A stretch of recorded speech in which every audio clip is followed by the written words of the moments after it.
प्यारे बच्चों, आज मैं आपको पेंगुइन के बारे में कुछ अहम मालूमात दूंगा। दोस्तों, क्या आप जानते हैं कि पेंगुइन एक परिंदा है, मगर ऐसा परिंदा जो उड़ नहीं सकता मगर तैर बहुत अच्छा सकता है। पेंगुइन की पीठ काली और पेट सफ़ेद होता है। पेंगुइन के बत्तख जैसे पाँव और छोटे छोटे पर होते हैं। पेंगुइन अपने पर तैरने के लिए इस्तेमाल करता है।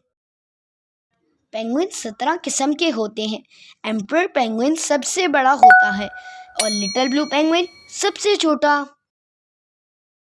और हाँ, ज़्यादातर पेंगुइन ठंडे समुद्र के अंदर रहना पसंद करते हैं। यही वजह है कि पेंगुइन दुनिया के जनूबी हिस्से में पाए जाते हैं। अब आप ये सोच रहे होंगे कि पेंगुइन की खुराक क्या है, तो चलिए आपको बताते हैं। पेंगुइन मछली, स्क्विड, झींगा और krill खाते हैं। समुंदर में गोता लगाकर इन्हें चोंच से दबाते हैं और साबुत ही निकल जाते हैं। पेंगुइन अपना घोंसला पत्थर और घास से बनाते हैं। जब ये अंडे दे देते हैं तो अम्मा और अब्बा बारी बारी अंडे पर बैठते हैं।